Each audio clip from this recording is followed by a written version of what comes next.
بسم اللہ الرحمن الرحیم۔ شروع اللہ کے نام سے جو بڑا مہربان نہایت رحم کرنے والا ہے۔ ناظرین، آج کی میری ویڈیو کا جو ٹاپک ہے وہ ہے شب قدر اور اس کی فضیلت۔ رمضان مبارک کی راتوں میں سے ایک رات شب قدر کہلاتی ہے، جو بہت ہی قدر و منزلت اور خیر و برکت کی حامل رات ہے۔ اسی رات کو اللہ تعالیٰ نے 1000 مہینوں سے افضل قرار دیا ہے۔ 1000 مہینے کے 83 برس 4 ماہ بنتے ہیں۔ جس شخص کی یہ ایک رات عبادت میں گزری، اس نے 83 برس 4 ماہ کا زمانہ عبادت میں گزار دیا، اور 83 برس کا زمانہ کم سے کم ہے، کیونکہ خیر من الف شہر کہہ کر اس عمل کی طرف اشارہ فرمایا گیا ہے کہ اللہ کریم جتنا زائد اجر عطا فرمانا چاہے گا عطا فرما دے گا۔ اس اجر کا اندازہ انسان کے بس سے باہر ہے۔ امام ظاہری رحمۃ اللہ فرماتے ہیں کہ قدر کا معنی مرتبہ کی ہیں، چونکہ یہ رات باقی راتوں کے مقابلے میں شرف اور مرتبہ کے لحاظ سے بلند ہے، اس لیے اسے لیلۃ القدر کہا جاتا ہے۔ حضرت عبداللہ بن عباس رضی اللہ تعالیٰ عنہ سے مروی ہے کہ اللہ تعالیٰ نصف شعبان کی رات کو تمام فیصلے فرما لیتا ہے، اور چونکہ اس رات میں اللہ تعالیٰ کی طرف سے 1 سال کی تقدیر اور فیصلے کا قلم دار فرشتوں کو سونپا جاتا ہے، اسی وجہ سے یہ رات لیلۃ القدر کہلاتی ہے۔ اس رات کو قدر کے نام سے تعبیر کرنے کی وجہ یہ بھی بیان کی جاتی ہے، اس رات میں اللہ تعالیٰ نے اپنی قابل قدر کتاب قابل قدر امت کے لیے صاحب قدر رسول کی معرفت نازل فرمائی۔ یہی وجہ ہے کہ اس صورت میں لفظ قدر 3 دفعہ آیا ہے۔ قدر کا معنی تنگی کا بھی آتا ہے۔ اس معنی کے لحاظ سے اسے قدر والی کہنے کی وجہ یہ ہے کہ اس رات آسمان سے فرش زمین پر اتنی کثرت سے کے ساتھ فرشتوں کا نزول ہوتا ہے کہ زمین تنگ ہو جاتی ہے۔ اس کے حصول کا سب سے اہم سبب نبی اکرم صلی اللہ علیہ وسلم کی اس امت پر شفقت اور آپ صلی اللہ علیہ وسلم کی غم خواری ہے۔ موطا امام مالک میں ہے کہ جب رسول پاک صلی اللہ علیہ وسلم کو سابقہ لوگوں کی عمروں پر آگاہ فرمایا گیا، تو آپ صلی اللہ علیہ وسلم نے ان کے مقابلے میں اپنی امت کے لوگوں کی عمر کو کم دیکھتے ہوئے یہ خیال فرمایا کہ میری امت کے لوگ اتنی کم عمر میں سابقہ امتوں کے برابر عمل کیسے کر سکیں گے؟ بس آپ صلی اللہ علیہ وسلم کو لیلۃ القدر عطا فرما دی،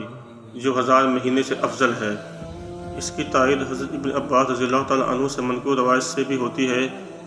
کہا کہ آپ صلی اللہ علیہ وسلم کی بارگاہ اقدس میں بنی اسرائیل کے ایک ایسے شخص کا تذکرہ کیا گیا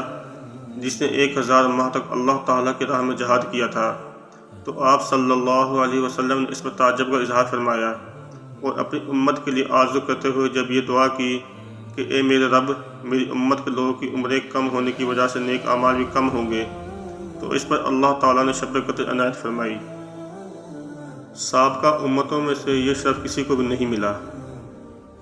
مفسرین کرام لکھتے ہیں کہ پہلی امتوں میں عابد اسے قرار دیا جاتا تھا جو 1000 ماہ تک اللہ تعالیٰ کی عبادت کرتا تھا،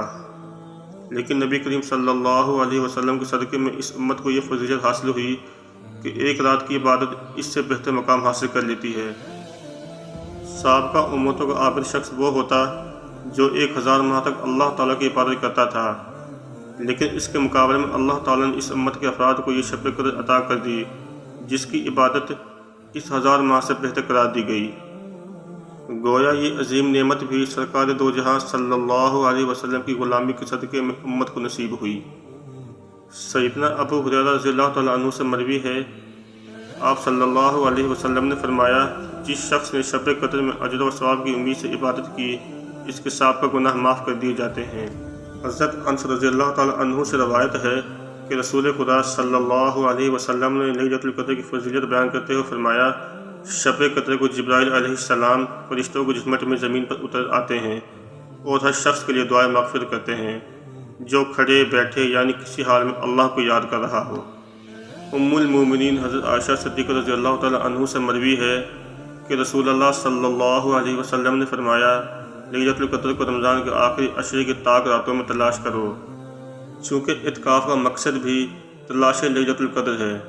اس لیے ان آخری ایام کا اعتکاف سنت قرار دیا گیا۔ نبی کریم صلی اللہ علیہ وسلم کو جب تک اللہ تعالیٰ نے اس شب قدر کی تعین سے آگاہ نہیں فرمایا تھا، آپ صلی اللہ علیہ وسلم اس کی تلاش کے لیے پورا رمضان اعتکاف کرتے تھے، لیکن جب آگاہ فرما دیا گیا تو وصال تک صرف آخری عشرے کا اعتکاف فرماتے رہے۔ حضرت عائشہ صدیقہ رضی اللہ تعالیٰ عنہ سے مروی ہے کہ میں نے رسالت میں آپ صلی اللہ علیہ وسلم سے عرض کیا کہ شب قدر کا کیا وظیفہ ہونا چاہیے، تو آپ صلی اللہ علیہ وسلم نے ان الفاظ کی تلقین فرمائی: اے اللہ، تو معاف کر دینے والا اور معافی کو پسند فرمانے والا ہے، بس مجھے بھی معاف کر دے، آمین۔ اللہ پاک مجھے اور آپ کو لیلۃ القدر کی رات نصیب فرمائے اور اس میں زیادہ سے زیادہ عبادت کرنے کی توفیق عطا فرمائے، آمین۔ ناظرین، میری ویڈیو اگر آپ کو پسند آئی ہو تو پلیز لائک، کومنٹس، سبسکرائب اور شیئر کرنا نہ بھولیے گا۔